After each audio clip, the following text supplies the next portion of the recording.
Hai, halo, selamat datang dan selamat berjumpa lagi dengan saya Ozzy MTV Channel. Gimana kabar kalian hari ini? Semoga baik-baik saja ya dan dimudahkan segala urusannya, amin.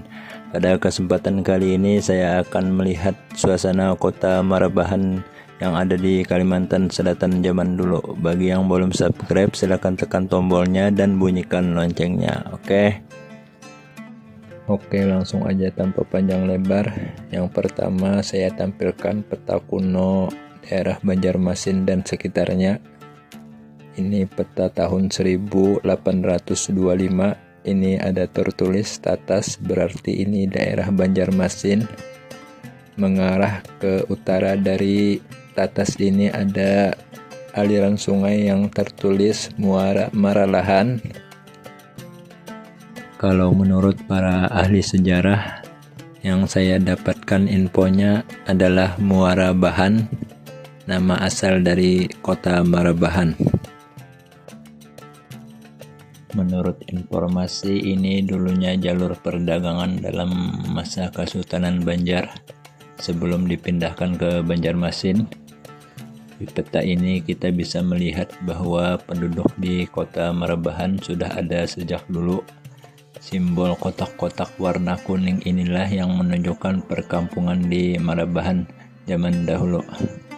Kalau untuk simbol yang lain dari kotak-kotak kuning ini saya tidak tahu apa maksudnya, karena peta ini terlalu tua dan tulisannya pun susah untuk dibaca. Sekarang kita beralih ke peta tahun 1927. Ini yang mudah untuk dipahami. Ini letak kota Marabahan, ini petanya bersambung ke halaman sebelahnya. Sekarang kita lihat berada di manakah secara administrasi kota Marabahan zaman dulu. Ini tertulis di B3. Huruf B menunjukkan Abdeling Banjarmasin, angka 3 menunjukkan Undar Abdeling Marabahan, distrik Bakumpai. Jadi Marabahan ini statusnya sebagai Ondar Abdeling, bagian dari Abdeling Banjarmasin. Dan yang ini halaman sebelahnya sambungan dari peta kota Marabahan tadi. Letaknya di sini. Ini terlihat kode C yang artinya controller. Controller adalah merupakan pimpinan dari Ondar Abdeling Marabahan. Posisinya pas di pertigaan aliran sungai ini.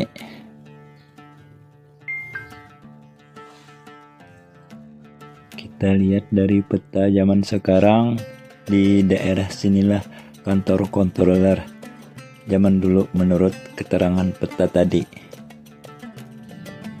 Di daerah sini banyak terlihat makam perkuburan. Ini perkuburan orang Muslim yang bulan sabit ini, dan yang ini perkuburan orang Kristen. Di sini keterangannya Kristen Kerkhof. Biasanya ini perkuburan orang Belanda atau orang Eropa. Dan yang ini Inlandsgraven, perkuburan orang pribumi. Jadi yang di samping kantor controller ini itu adalah perkuburan orang Belanda, dan yang di sini itu merupakan perkuburan orang Belanda juga. Untuk sekarang sepertinya sudah tidak ada lagi di daerah sini. Soalnya saya tadi sudah lihat-lihat di daerah sini tidak ada lagi perkuburan orang Belandanya. Dan yang ini ada satu buah makam di samping sungai. Setelah saya lihat-lihat dari petanya, ternyata ini makam kubah Datu Ilyas Bakul.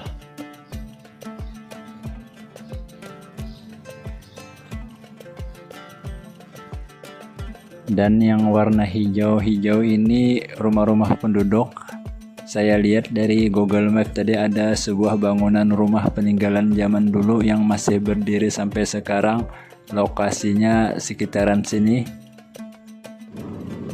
Sekarang kita lihat dari Google Map-nya untuk melihat rumah peninggalan zaman dulu tadi. Inilah rumah yang bersejarah yang ada di Kota Marbahan. Saya senang bikin video apabila menemukan bangunan bersejarah begini, apalagi ditemukan dokumentasi foto-fotonya. Di depan rumahnya tertulis PPM 1 Maret 1929, PPM singkatan dari Persatuan Pemuda Marbahan.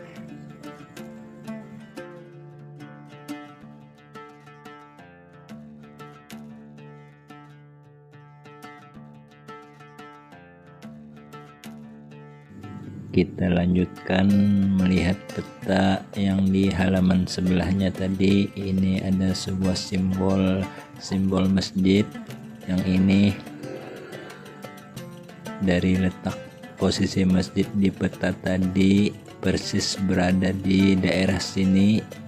Ini namanya Masjid Agung Al-Anwar.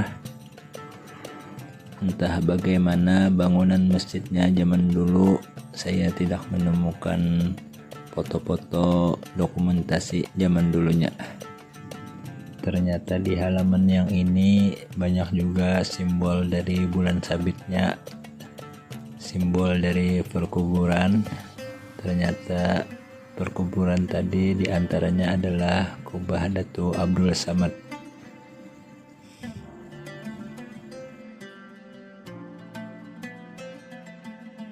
Beginilah suasana Kota Marbahan zaman dulu, terlihat dari sungainya.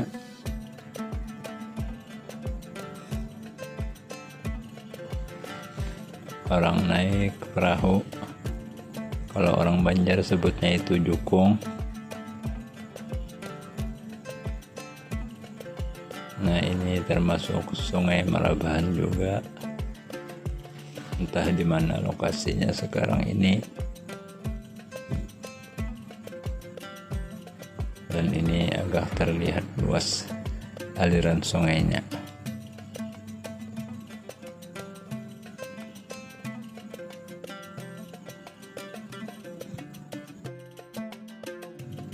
Dan yang foto ini keterangannya rumah asisten Kiai di Marbahan. Kiai di sini merupakan gelar bagi kepala distrik. Menurut keterangan peta yang kita bahas sebelumnya tadi, Marbahan ini merupakan onderopdeling yang mempunyai bawahan distrik, yaitu distrik Bakumpai. Kemungkinan besar ini rumah kepala distrik di Bakumpai. Kalau yang foto ini judulnya Haji Abdullah, mantan Kiai di Marbahan. Kiai di sini maksudnya kepala distrik ya. Kemudian saya sepil sedikit, ini koran De Lokomotif, koran Hindia Belanda yang berbahasa Belanda, terbitan 12 Oktober tahun 1870. Di sini memberitakan tentang seorang pemuda asal Bakumpai Marbahan yang ingin balas dendam terhadap Belanda karena keluarganya sudah digantung dan diasingkan. Mungkin keluarganya ini termasuk pejuang yang ingin merdeka, tidak mau dijajah, akhirnya melawan. Tapi bagi mereka Belanda, dalam pemberitaan di sini dianggap perusuh.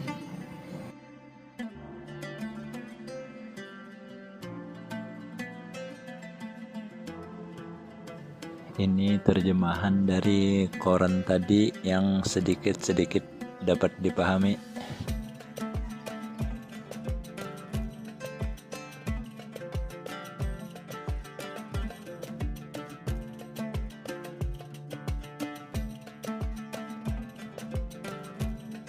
Oke, saya rasa cukup sampai di sini dulu ya video kali ini. Ampun maaf apabila ada salah kata atau apapun, salah penyebutan nama daerah atau apapun, maklumlah saya hanya melihat dari kejauhan. Terima kasih yang sudah nonton. Kita akan berjumpa lagi di video-video lainnya. Oke, wassalamualaikum warahmatullahi wabarakatuh.